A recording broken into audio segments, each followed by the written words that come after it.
Hey everyone, welcome to Nerds Talk. I'm Mike.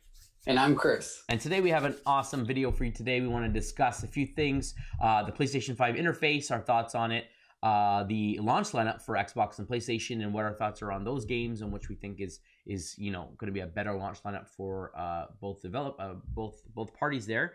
And kind of give you our thoughts on what's kind of been going on the last couple of weeks. We didn't have a video last week. We've been hard at work, doing a lot of stuff in our lives, in our houses, making some changes and stuff like that. So wanting to get the best content for you guys, and as well as come up with some new stuff, as well as some things we aren't allowed to talk about, unfortunately. But with that being said, let's just go through some quick housekeeping here. So here at Nerds Talk, we like to create a community that is family friendly, and we wanted to create a safe community that we can all discuss our passions, whether it's video games or comic books or movies or whatever it is. And so with that being said, we love to hear from you, our fans. If you'd like to converse with us, you can shoot us an email at nerdstalkinfo@gmail.com. You can reach us at Facebook. You can reach us at Twitter at Talk Nerds, and on Instagram. You can also drop a comment below on the videos. And if you'd like to support us, you can click that subscribe button. It doesn't cost you a thing. We definitely appreciate the support. So with that, let's just dive right in. 5's user interface. So they had a 10-minute video or so, 11-minute video that kind of went through, booting up the PlayStation from a sleep mode. Went through some new features, and let's dive right in. So, what did you think of the experience? And I guess walk through it as what you liked the best and what you didn't like. And so I like that it was familiar, but also a bit different. It showed that the game isn't actually paused; it's still live gameplay behind it, even though you have the menu on the top, similar to what you may have if people have PS4 or anything like that. They recognize the tiles and that kind of setup, so it's a bit smaller up on the top as a header. But it was interesting to see things moving in the background as a live game, and it booted up so quickly. And then they showed, different little things that were built right into the system now. So you don't have to rely on third parties or independent games to have these features. We'll get into it a little bit later after we hear about how you found it. But let's hear your initial thoughts on it. All right. So I thought that it looked very clean. It was booting up from rest mode, but it was pretty quick. Obviously, we expect that with the SSD drives. Very similar to the layout, but I didn't expect it to be drastically different. They really liked that cross media bar from the PS3, now PS4. Now they have it on the PS5, where you have the row of icons of kind of what you want to do. And later on, they kind of dump back into the main home menu when you're not in the middle of a game, which kind of looks again more akin to what PS4 is now. But yeah, I thought it was snappy. I thought it was well designed. I like the ability that you can move your what they call cards and stuff like that, around the screen based on how you want to have it laid out or based on what you want to view. So that was convenient, and not having it by default, this is the way the layout is, and that's what you got to get used to. So I thought that was cool with the customization there. But yeah, I thought it was a smart, simple design, and because it was very similar to what we're used to, it doesn't take a whole lot of figuring out where everything was. I found that when I got the Xbox One, having come from the Xbox 360, it took me a little while to where do I find my gamer score, and how do I find this feature, this in the settings, how do I turn this on? And I had to go through menus on top of menus to find what I needed, and it kind of was a little convoluted. They've kind of simplified that a lot more now. But I thought, for a first impression, it looked snappy, it looked streamlined, and it was something that I thought was very, very quick and very easy to maneuver. Now let's start. You jumped on to Xbox with the your achievements and stuff like that. Mm-hmm. But one of the big features that they were showing in the PS5 were achievements, and how we know this before when we loaded up our PS4 that they kind of changed the ratings, and how much your achievements the trophies now. The trophies. Sorry. Yeah. So now PS5, there's some things where you can go directly to an achievement, and some games will take you straight to where you have to be. You can play side by side a YouTube video or some sort of video of showing you how to do it, pictures, and then you can do it as you're watching it in real time, which I thought was fantastic. I know in the past for some games, finding these little to this to get, platinum the game or whatever it may be. You have to have your YouTube on the side, play it, pause, okay, move, and okay, play, pause. But now you can kind of do it split screen, and there's multiple different ways, side by side, low corner, you can move it around. So I thought that was very cool. And it seems to, especially those that like the platinum or, get as many achievements as they can, this really caters to that kind of gaming group.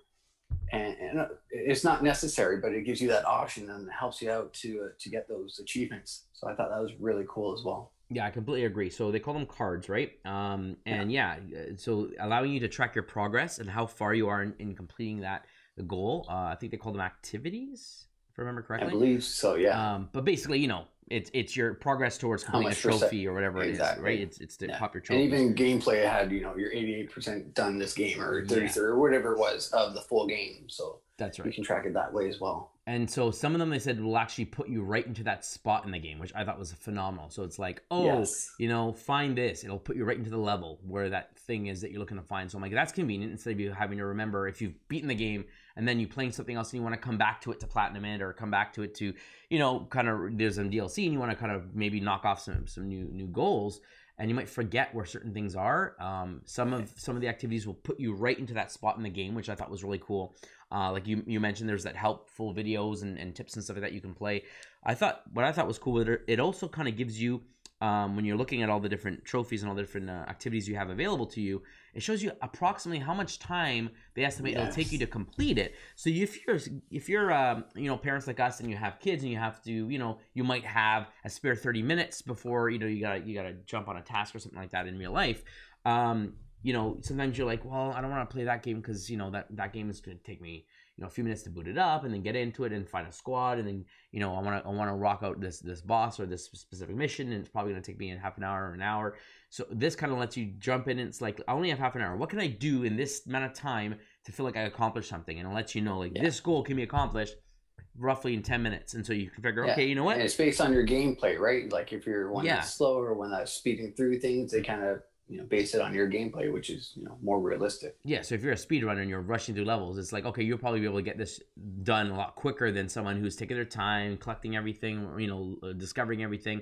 So it gives you an estimate, and so you can plan your play session based on, what, I'm going to go and rock off these two goals. Or, for example, you have a friend that's going to be coming on at 8 o'clock and at 7:30, you want to, you got some free time, you want to play half an hour, you boot up a game, it's like, okay, I can get this and this done within 20 minutes. That gives me enough time to jump over to the other game and get the party set up or whatever it is before my friend jumps on. And it's perfect because then you know that you can get these goals accomplished and check the box, so to speak, before jumping into your next activity. So I find it keeps you a little bit more organized for those who like that, who really want to trophy hunt and get all that stuff. But also if you just feel like I just really want to do something that's more laid back today, I don't want to go in and fight a boss, I want to do something else, you can kind of see what is available for you in these trophies, these activities, and then go knock it out from that perspective. And again, maybe jump into that spot in the game or continue from where you left off if it's a kill 20 enemies with headshots or whatever that activity is. So the achievement maybe, yeah, I thought it was really cool. I really appreciate that. Xbox does a kind of percentage of how close you're done or close to beating that achievement, but having like the ability to jump right in or a video of like where this is or how to accomplish it just brings it to another level. I thought that was really, really great. And hopefully the Xbox, after they see that this is what Sony's doing with their goals, will kind of bring that into theirs and allow you to jump ahead. Maybe when you complete the game, jump ahead to the level that you need to accomplish that, or what level's best to accomplish this specific task. That'd be really awesome. Yeah. So another thing you spoke about just recently is, joining, getting a chat group together or group together. So they also featured that kind of box where you can see who's online, who has a party, you can jump in with them, or so it's very quick. You can just scroll over, hit their box saying, oh, this person, Johnny's playing this game, right? So I can join this group and join his chat and join all this instantaneously and just jump from game to game. So like you said, if you have 20 minutes and you have time to jump over, start your own, and then Johnny can see that you're ready, or whoever or whatever maybe, or someone else is on already, you can jump in, join their game, join the party, hear their chat, and you can speak through the microphone in the controller as well, right, which is very useful. So you're not scrambling for headsets if you can't find any, or you're moving around or traveling. You really just need the controller and the system, and you should be okay. So I thought that was a neat feature as well. All these little boxes were cool, but you just spoke about chats and groups and clans and stuff like that. So it was a very cool feature that they showcased as well. Yeah, and they talked about be able to create your own groups, right? So that you can have like a preset group of like 4 friends that I guess you guys might play every night. You play a few times a week. If you have a raid week, or exactly, if you have someone that you're playing a group with, we play every Tuesday night. This is a subgroup, and you just jump into it. Everything's already pre-set up. Yeah, so that's awesome. And then you could have just chat groups for random friends. And then again, you're playing different games. You can chat, you can hang out, talk to each other. You can see each other's. You can share their screen. So your friends having trouble in a single player game, and you're playing your own single player game. You can kind of have their progress. So it's like you're in the same room, see what they're playing, talk about it, help each other out if you need to, or just play your own game. But at the same time, I kind of feel like having their game there kind of makes you a little bit more connected than just hearing someone. It's like you're on a phone call, you're watching TV, and someone's just sitting there listening. It just feels kind of dead. But when you see their game progress and you can kind of interact with them, like, oh, you almost great shot there, man. And it kind of feels like you're there, you're experiencing it with them, and it kind of brings you closer together, in my opinion. So I thought that was a really cool option to not just sit there and watch someone play, but still play your game at the same time as you can kind of see what they're doing and kind of be there virtually at the same time. I thought it was really cool. Yeah, and like you said, and help them out. If they're stuck in a spot and you're like, I passed this level already, you can be like, you got to turn left up and go up this ladder and whatever. You can actually see it. Because when someone, I've had this in the past where they're trying to explain, I'm like, what part, like, what's around you? Like, what, some landmark, something. But if you can physically see their game while you're playing, you can be like, yeah, just go here, go up this area, and then you'll be fine and move on to the next spot. You have to do this, kill this person, whatever. So that's very helpful that way as well. So I love that feature. Another feature that they showcased was if you're joining up with other people or if you're by yourself, the built-in camera mode. Mm-hmm. So you can take selfies, like pictures of your gameplay. You can share it.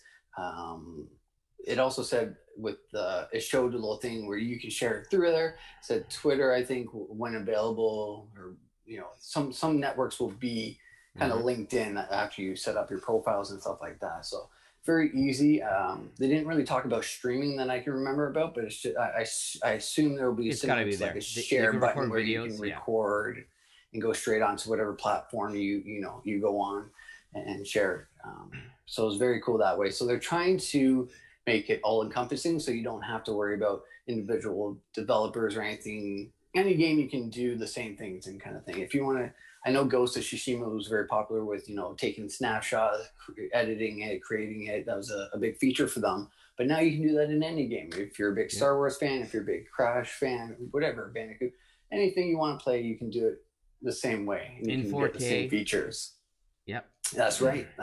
So I like all the little features that they're doing, the quick squares that you can get to.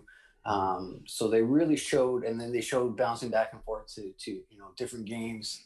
When they started up the crash racing kind of game, it loaded quite quickly. So it was nice to see that, not just from sleep mode, but loading a game from start goes quickly. You get to go, and then it sets it all up. So. Yeah, and then they showed like the main menu, like what if you want to switch a game completely to a completely different game, and so they showed like going back to the main home interface and like launching a game, and it was pretty snappy. And then you can share within your group as well if you don't want to share like to Twitter or something. You want to, hey, look what I just did. I did this awesome. That's right. Like, share it. Your friends can view it while they're still playing their game. They don't have to stop playing their game to view their stuff, and it just looks really good, really smart, quick, which is what you expect. The other feature I thought was really awesome was that the fact that the PlayStation Store is now built in as part of the OS. So you're just not loading up an app, connecting to the servers, loading up the list. It's just there. You just go down, here are all your games. Pick one, click it, buy it, install it, away you go. Like it is always connected. It's quick, always on. Easy. So hopefully that doesn't chug like it is now on the PS4. I find that the store is even slower than it was when I got it earlier. As they add new features and updates, it just seems to get worse and worse. So hopefully with it being part of the OS built in, that's not the case. But man, like that's just great to kind of see your content. They said if you're going on a game, you can kind of instantly, if you click just click down on that game, you can automatically see what the community is talking about, that videos and photos and stuff from that game, DLC, everything that has to do with that game is just right there. You don't have to load up another app, a store, to check what's available. Everything is just right there. Posts from the developers, channels you subscribe to. So if you really like a game, you can subscribe. to that channel. Any news about that game you can get in a news feed. So it's very convenient, very quick. And again, it's all about not wasting your time, not sitting back waiting for things to load. Get in and get gaming right away. And I thought that was awesome. Yeah, that was a huge pet peeve for a lot of people. So I mean, it's common sense that with the new generation and the new technology and everything, that these are things that they will get rid of and improve. But hopefully, they can continue to do these improvements, and the gaming community can, enjoy it that way. Yeah. And the developers, really, right? Like, they're going to benefit from faster games. No elevator load times where you're sitting in an elevator because it's loading the next screen and next level, stuff like that. So everything should be quicker. Playing with your friends will be more enjoyable, more of a community, and get this gaming fun again.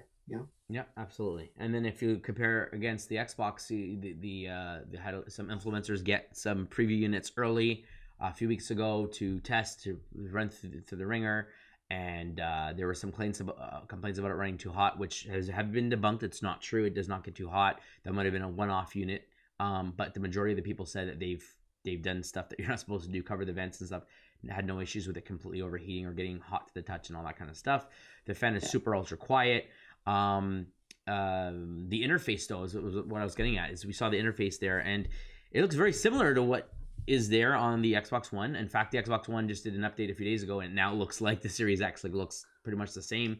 Everything at the fingertips. You push down, Game Pass is there. You push down, your storefronts there, your game lists, what you've been playing, all that kind of stuff. It's just there at your fingertips. Again, trying to streamline the interface.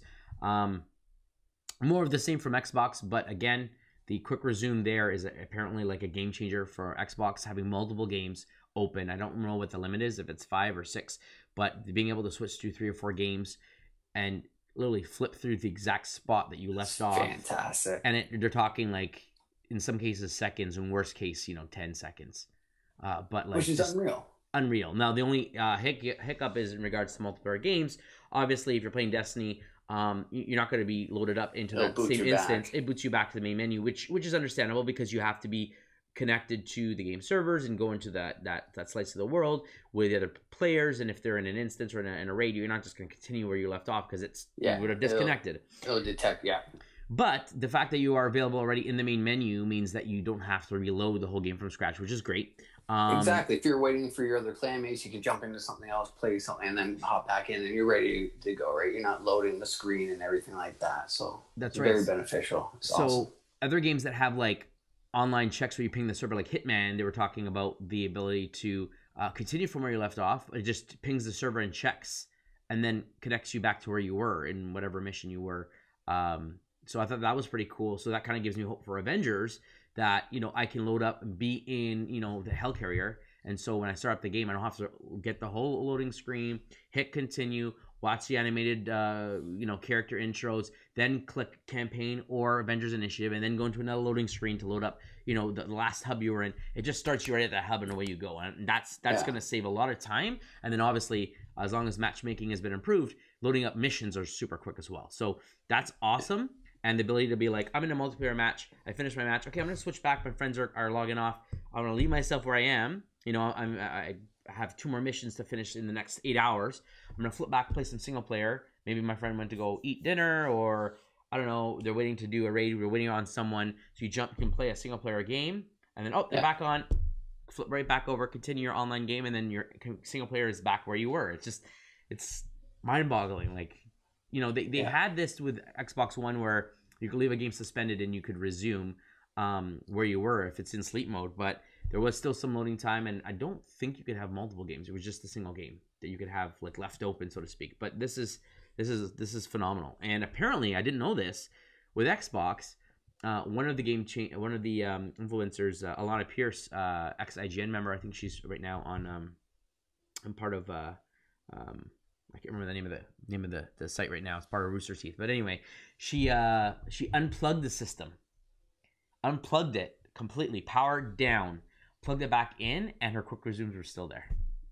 Wow. So it's not just from rest mode. It's like if you lose power, it, I guess, saves it in memory, and then she was able to go back in and then continue from where she was. So she didn't lose her progress or anything like that. Like, that's phenomenal. So I thought, Wow. you know, oh, if you have a power failure and it has to reboot from scratch, then your quick resumes are lost. Apparently not. It is still good to go. So I thought that was awesome. And then even with Game Pass and the cloud, your cloud saves going from the Xbox going to your mobile phone, it can quick resumes from where you were as well. You don't have to reboot everything from scratch. Or at least it gets your game save and it loads it up from where you were. My understanding is that the quick resume is not just left on the one system, but will work in Game Pass. Like, it saves an instance of that in the cloud and then loads it. Oh, this is where you were. Boop, and then continue. Because again, it is streaming, right, from the cloud. So it gets all the information and is streaming it to you. And then, you know, you want to continue playing on your PC, and then you want to go back to your Xbox. Like, that's phenomenal. I thought that was really, really cool. So if you got to go, you don't have to, okay, stop, let me save the game, turn it off. You can just pause it, power off your Xbox, grab your phone, bring your controller with you, and continue playing from where you left off once you get to, you know, your, I don't know, your uncle's house or whatever it is, and away you go. So that's pretty cool. So I love it. The future is really looking awesome with the quick resumes and the quick loading times. And this is just the tip of the iceberg. These are like back-to-back games and stuff like that. Once you get games that are optimized, I can only imagine that the load times will be even faster because they're designed to make use. They know that, oh, I don't have to load up a hallway and then load up this world in a certain way. It's all done on the SSD. We know that it's going to be quick loading, so we're going to tap into that and design the game around that. And I think the load times for the games will be a lot quicker. At least that's the hope anyway. We'll have to wait and see. Awesome.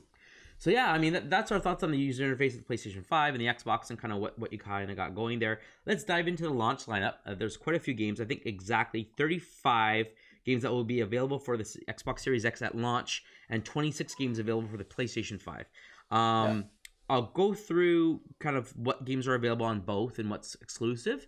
And I'll make a mention for the games that are, I guess, smart delivery or have a free upgrade to the next-gen version. So for third-party games that are going to be released on both consoles at launch, we have Assassin's Creed Valhalla, Borderlands 3, Call of Duty Black Ops Cold War, Cyberpunk 2077, Destiny 2 Beyond Light, Devil May Cry 5 Special Edition, Dirt 5, For Honor, Fortnite, Just Dance, Maneater, Mortal Kombat 11 Ultimate, NBA 2K21, Observer, System Redux, Planet Coaster, Warhammer, Chaos Bane, and Watch Dogs Legion. Now, of those games I mentioned, the only ones that are going to offer the free upgrade to next gen is the Assassin's Creed game, Borderlands 3, Cyberpunk, Dirt 5, Destiny, For Honor, Maneater, Planet Coaster, NBA, Watch Dogs Legion, and Mortal Kombat. The rest of them will not have a free upgrade. For first-party games releasing at launch, for PlayStation 5, we have Astro's Playroom, Demon's Souls, Destruction All-Stars, Marvel's Spider-Man Remastered, which is only part of Miles Morales, Marvel Spider-Man Miles Morales Ultimate Edition, and Sackboy: A Big Adventure. So you wanted to say something?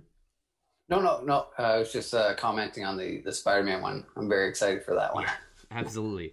On the Xbox Series X, first-party games, you have Forza Horizon 4, Gears 5, Gears Tactics, Grounded, and Ori and the Will of the Wisps, which is basically just a newer version of an already released game, obviously, and just like Grounded is already out and whatnot. So those are the first-party games releasing at launch. And then the third-party exclusive games for PlayStation, for PlayStation 5, there's only 3 games. For Xbox, there's probably close to 12. So for PlayStation, we got Bugsnax, which people have been saying it's a lot of fun. There's Godfall, which looks pretty interesting, and The Pathless, which we saw that cool thing about that archer that you got to like hit the target to keep going, and look pretty interesting. That does look cool. For Xbox Series X, we have Bright Memory 1.0, Cuisine Royale, Dead by Daylight, Enlisted Evergate, which is already out on the Switch, King Oddball, Manifold Garden, Tetris Effect Connected, The Tourist, The Falconeer, War Thunder, Yakuza Like a Dragon, and Yes, Your Grace. Of those games, the only ones that offer free upgrades to the next-gen version are on Xbox: Bright Memory, Cuisine Royale, Dead by Daylight, Manifold Garden, Tetris Effect Connected, The Tourist, The Falconeer, and Yakuza Like a Dragon. So, very interesting how that works. NBA 2K21 only has a free next-gen upgrade if you purchase the Mamba Forever Edition. And as I mentioned, Marvel Spider-Man Remastered is only available as part of Miles Morales Ultimate Edition. So I was very interested to see how that kind of breaks down. Now, there's a lot of games I mentioned them. A lot of them are games that are already available on PS4 that will be available on PS5 or are available via backwards compatibility. As far as the list that are brand new games that are only releasing during the launch window, it's a lot smaller of a list. You have for third party, Assassin's Creed, Cyberpunk, Call of Duty, and Just Dance 2021. Those are the only 4 that are brand new games for third party. And then for the exclusives, Xbox only has 2. The Falconeer and Yakuza Like a Dragon are the brand new exclusives. And for PlayStation 5, you have Bugsnax, Demon's Souls, Astro's Playroom, Destruction All-Stars, Godfall, Marvel's Spider-Man Miles Morales, Sackboy: Big Adventure, and The Pathless. So PlayStation has a lot more brand new games at launch, which is pretty exciting, especially for getting the console. You want to dive into something new. Xbox has a lot more available to you at launch via backwards compat and smart delivery. So you get a lot more games available on the system at launch, if that makes sense. So you get a lot more for you. Now, PlayStation did confirm that through backwards compatibility, with the exception of, I think it was a list of 10 games, the majority of PlayStation 4 games will be available via backwards compatibility. You will have to insert the disc, and the disc must be in there, as far as I understand, to continue playing that game. It's not a situation where you put in the disc and you can have the digital copy.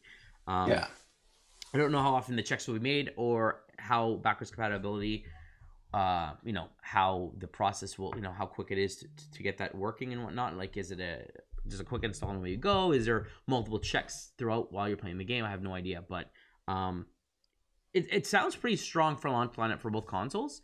It sucks that Halo Infinite did get delayed. That would have been a great, brand new first. That would have been huge for Xbox for sure. Yeah, and then the Marvel Avengers is not going to be there at launch. That's been delayed till next year, 2021, just because they're trying to work on bug fixes and patches and updates to try to make the performance a lot better on what they have currently running on current gen.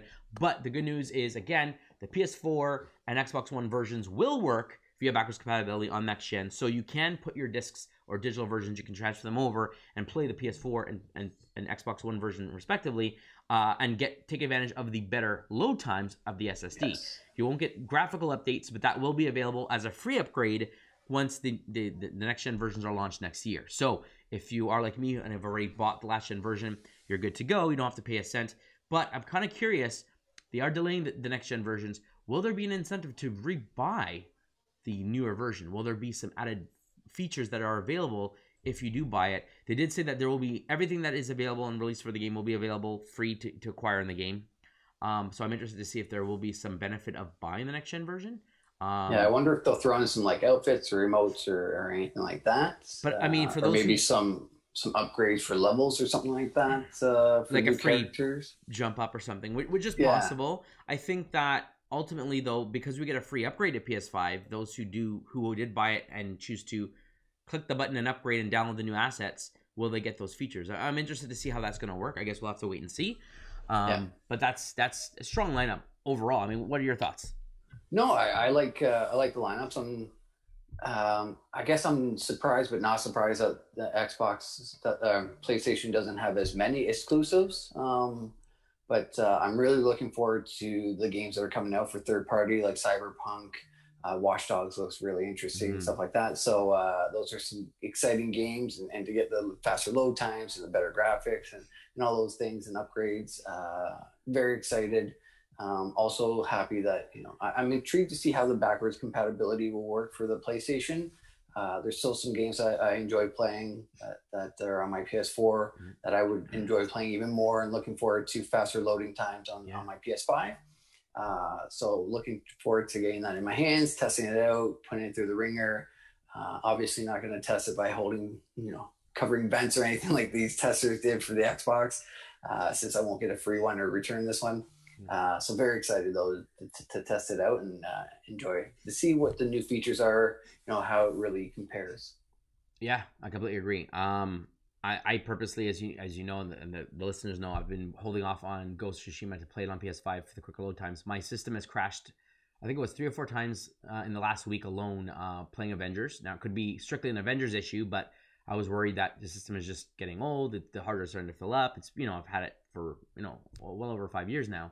And I hate for it to crash now while I'm, in the middle of playing Avengers or some other game. So I have Star Wars Squadrons installed and ready to go, but I've been afraid to jump into it and then, during a cutscene have it crash and then, have to, start over or have to wait till next gen to continue that story that I'm so engaged in. So I've been hesitant to jump into that game. I've been wanting to jump into it, but hesitant.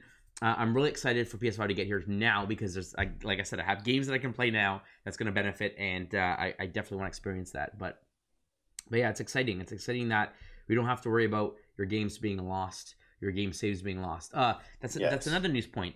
Xbox did announce that Xbox 360 users, I don't know if it's as of launch or as of right now, they've officially removed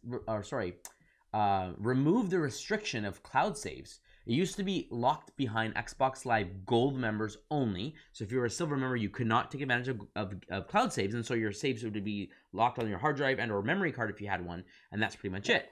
Well, now for those who have not, felt the need, they don't play multiplayer games, to pay for Xbox Live Gold, they can now rest assured that they can back up all their save data into the cloud. They can officially move off the 360.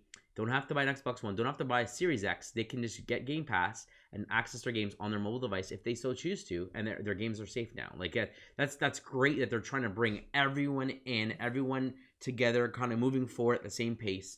The ecosystem that they're creating is just phenomenal.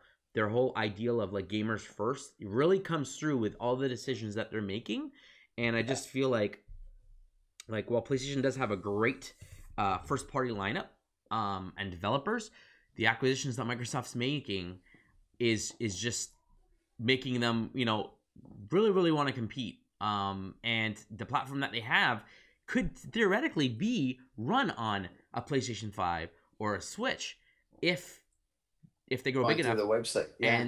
And so or they make deals with Nintendo or something to be like, on their next system, let's cut a deal and have Game Pass on there. And so that way, Microsoft and Nintendo are together. And so, you have to have a Switch to play your games, but you can still play Xbox games on your Switch. That makes more people want to buy the Switch to play on portably. But at the same time, it allows you to have the ability to play, again, your games on the go without having to bring a smartphone around, right? Play on the Xbox, and then, or if you don't even have an Xbox, grab your Switch and play your cloud save and play on the go. Like, that's just... It's mind-boggling, like where they can go because they're making this a platform and not a hardware, like a piece of hardware. Yeah, that's right. Yeah, no, it's so smart. They've really come a long way with the gaming and really thinking hard about what's best for the community and how they can strive and make kind of like a sorry for the mistakes in the past. We wanted to concentrate more on the gaming and listen to you guys and get your feedback and, really pump it up. And they're being very smart with their acquisitions, their gaming, their announcements, and especially their software. So kudos to them. Yeah. And a lot of smart people at Microsoft making some smart choices. So it'll be interesting to see. I know their systems didn't quite sell out as quick as the PlayStation 1 did, but they did sell out. So... once people start getting it in their hands, word of mouth, the games, that will really decide who, will come out on top. Yeah, absolutely. And speaking of acquisitions, Microsoft has one more big acquisition that's yet to be revealed, and it is bigger than Bethesda. Wow. The craziness of this news is that you have to think it's $7.5 billion that they paid for ZeniMax Media to get the all the game studios from Bethesda, and to think that there's something bigger than that. So it doesn't necessarily mean like bigger from a price standpoint, but bigger than a company. Like I would assume it's probably going to cost more too. But what's bigger than Bethesda? Well, you have the big players. Obviously, you have Sony and Nintendo, and that's not going to be acquired by Xbox. If they acquired Nintendo, I would lose my mind. Like, are you kidding me? Now, all my Nintendo games officially are available on my Xbox. Like, Xbox, now you only need two systems to get everything, essentially. Yeah. I don't think that's going to be possible. But no. Let's take a step back. So we have the two big two. Then we have the other third parties that are pretty big companies like EA and Ubisoft. Ubisoft is bigger than Bethesda. Not so quite as big as EA, I would say, but is definitely in the same playing field in terms of like how great their games lineup is and the IPs that they have. If they acquired Ubisoft, like at this point, I don't think PlayStation's first party lineup is better at all than Xbox. I'd say at the very least it's on par. If not, Xbox is going to start teetering a little bit north of that, because you're talking about the Assassin's Creed, you talk about Far Cry's, and the now they have Watch Dogs, and they have like there's so many of these amazing Ubisoft IPs that they have that they bring out year after year that are selling well. Plus they have the smaller studios like the UbiArt projects and stuff like that. Their old IPs like Rayman that they can bring in, like just it's mind-boggling if that was the case. The other big option could have been WB Games. There was rumors and hints floating around that they might be buying WB so that they would have a big license like Harry Potter and DC to combat against the Marvel exclusivity of Sony. And that would be another crazy acquisition. For that to be there. The only other games, other studios I can think of that are big in size would be Sega, Capcom, Konami, some of these bigger Japanese companies. I don't know. The thoughts of like what it could possibly be is exciting, to say the least. But I mean, it's not a rumor. It's a fact that there is another acquisition. It is coming. It hasn't been announced. I'm wondering, are they going to reveal this like come launch day? Like, bam! That would be interesting. Or are they waiting for more legal stuff next year, the next big E3? Like, bam! Here's the next big surprise. It's very interesting to say the least. I'm very excited to see what it is. I would assume there's some legal stuff going on still and some, behind the scenes things. But one of the companies that jumped into my mind, other than the ones that you named, you did name it, EA. Mm-hmm. Now, they have a new EA Live is available on the... As of November 10th. Xbox. It is part of Game Pass. And I thought about that. I was like, they're partnering. But there's a disclaimer. I was looking at that today. I went on my Xbox and I logged in. I'm like, let's kind of go see what's going on with Game Pass, what new games are coming, what games are leaving. Kind of looking at the new interface. And I went to Game Pass and it said a little blurb where it was talking about EA Play or EA Live and that it's going to be part of Game Pass as of November 10th. That you get it as part of the Game Pass benefits. But then it says if you ever decide that you like, what happens to your saves if you decide you don't want Game Pass anymore, you cancel your subscription. It says your saves will remain. You can cancel your subscription and then just go to EA Play and just subscribe to them directly for their $5 a month, whatever it is, and your saves will carry over and it's still there. So they're not like locking their saves behind their ecosystem. It is available, and if you want to play with EA Play, and this could be a temporary thing. I don't think it's a permanent thing. I wonder if like once the legal things are done, now you don't have to worry about that because your saves will be automatically. Like maybe you can choose either platform, but it's included because we bought it, kind of thing. So there's lots of things that they could do, but that was one of the things, since they're already partnering. Maybe they're like, all right, well, let's get this tested, and we'll talk about all the behind the things thing. But we'll get it started that way. But that would be huge too, because like that's a lot of sports games that sure they'll be on the other system, like they'll be on PlayStation, but you're paying Xbox to play on your PlayStation essentially. Well, think of it this way. So the big sellers for EA are obviously Madden and FIFA are huge, right? Football is huge in North America. It sells bonkers, and I could be wrong about this. I'll probably have to do some research, but I'm pretty sure that it sells better on Xbox. Traditionally, I mean, this generation, there's more people with PlayStation 4s than they have Xbox One, so obviously it would have been selling more on PlayStation. But in the previous generations, my understanding was it was more synonymous with Xbox to play Madden or play NBA or play FIFA or whatnot. They were bigger on the Xbox platform as like a sporting game, multiplayer. Xbox Live service was always superior to PlayStation's. And so with that being said, you have people who are already playing that on the Xbox. So those games are huge. And then you have, keep this in mind, the Star Wars license that right now is, exclusive with EA because of the contract they bought. If Microsoft was to buy EA, that they're going to renew that license. They have the money to do it. And they'll make another 10 years. And now you're getting your Star Wars games exclusive on Xbox. And that would just be a game set match, at least for me. Same here. I'd still play PlayStation, but it's just like, wow, like how can you not have an Xbox at this point for the Bethesda games? If they bought EA, the EA games that they have there. You have games like BioWare that's under EA. So your Mass Effects, a potentially new, KOTOR Star Wars game, any other new Star Wars game, Battlefront, Battlefield. Yes. Like it's phenomenal. It would just be that would be a crazy huge acquisition, and I don't see that for sure. being completely out of the ordinary. Microsoft does have deep pockets, and if they definitely want to come play ball, they want to make their money and they want to have their stuff available. Big move. And so PlayStation has the option of, okay, well, Microsoft says we're going to release our EA games on PlayStation, and every sale Microsoft's getting a cut, or they can say, you know what? We're not releasing our games on PlayStation. They're exclusive to Game Pass. But if PlayStation wants, they can support Game Pass on their console. And then Microsoft is now everywhere. And that is something that they could do. It is available. They found a way around Apple's ridiculous requirements of needing to review every single game in order for it to release it on their store and all this nonsense. Basically, Apple wanted to make money off it. They weren't able to, so they're upset about it. So Microsoft says, fine, we're going to go through a browser. If Amazon was able to do it, was it Amazon? Yeah, it was the Prime Gaming. Yeah, so if they found a way around it, we're going to find a way around it through their browser, and we're going to get Game Pass on your iPhone. So I'm like, thank you. As a person who uses the iPhone, I was like, I can't believe I have Game Pass, and it's available now on Android, and I can't use it. Yeah, I'm like, I want to test this thing out. I want to be able to continue on the go. That's awesome. So, like this is just phenomenal, and I'm really excited to kind of see where we go from here. But ultimately, this news is very exciting, and I can't wait to see what it turns out to be.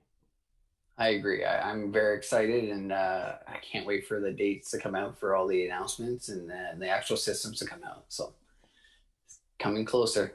Absolutely. So, Chris, I mean, that's the majority of the news we were going to discuss for this week, as I mentioned. But like I said, we didn't have a video last week. We've had some people inquiring, what's kind of been going on. So, what kind of games have you been playing lately? What's kind of been going on with you? So I've been playing Squadrons a little bit here and there when I get a chance. Lots on the go with work and personal life. So always on the move. But when I do get to sit down and enjoy myself and rest, it's been some Squadrons, which has been very enjoyable. Haven't put the game time in that I wanted to or thought I would, but that's okay. That gives me some more stuff. I've also held off a little bit because I am waiting for my PS5 for the quicker loading and things like that. So so that's what I've been playing. A little bit of Fortnite with my son. Nice. Not a huge fan of it, but being able to play, he plays on the Switch, I play on the PlayStation. So us being able to play on two different systems, but together, it's really nice to kind of play. It's the closest thing to the split screen kind of game right now, where we're both in the same room, can see each other's screens and stuff like that, and work together. So that's been fun. How about you? Yeah, so for me, it's been a little bit of stuff. So I played a little bit more Spiritfarer. I'm really enjoying that game on Game Pass. One of the games I dived into, Rise and Shine, is a very fun game, side-scrolling shoot 'em up, basically, where there's a lot of strategy in place. But basically, it takes a very satirical look on the video game history as a whole, where you have jokes about like Nintendo characters and PlayStation characters and just like old like arcade characters and just all this kind of stuff in this crazy world that you're exploring. I thought it was pretty fun. Really crazy. It apparently is leaving Game Pass end of this month, so I want to kind of get back in and try to finish it before it leaves Game Pass. But it is a really fun game. I've had it on my wish list on Switch for a while. I'm hoping it goes on like a really aggressive sale, but definitely a good game. So I played some Spiritfarer. On the PlayStation, again, more Marvel Avengers, working on getting more of my guys up to that level cap. Tried some of the new missions and content there, Tachyon Rifts and whatnot. And then on the Switch side, I finished Mario 64, got all 120 stars again. Didn't think I'd have the patience to grind out to get all 120, but I did. So that's 100% complete. I started Sunshine for a little bit and forgot that there was no long jump in it. After playing Mario 64 and jumping into Sunshine, it's a kind of get used to the controls and kind of figure it out again, because you really rely on that backpack. So it'll be interesting to see if I actually get through and beat the game 100%. My son's been playing Galaxy, and I've kind of been wanting to jump into that right away. So that's kind of the majority of what I've done there. I got the new Smash character for Smash Brothers. Got all the spirits, so I'm all 100% on spirits again. Complete that, get all the DLC missions and stuff done. So yeah, just a little bit of stuff here and there. Like I said, I've been eyeing Squadrons. I haven't jumped in yet, but it's definitely been taunting me. You'll enjoy it for sure. It's nice. I don't want to give anything away, so I'll just say it's good. Okay, yeah, we'll have to have a conversation once we get Yes. caught up. But yeah, there's a lot been going on. Like I said, some stuff we can't talk about. Been having some conversations with some very important people at other companies, so it's very exciting times for that. And hopefully in the future we'll be able to share some news, kind of about what those conversations were about. But anyway, the good news is, we are having a great time with the anticipation of these new consoles coming out, and I think that we're gonna have some new content with the new systems if possible, and we also have the big Mandalorian show that comes out next week. Yes. Next week, can't wait. I mean, like the time's just flying. I can't believe it's next week. Yeah. So I can't wait for it. I can't wait. They released a trailer, so that will be exciting as well. So awesome. Very exciting. Yeah. Okay, guys. So that's what you hear from us. Thank you so much for watching our videos. Like it, subscribe, leave a comment below, and as always, fans, stay nerdy. Stay nerdy.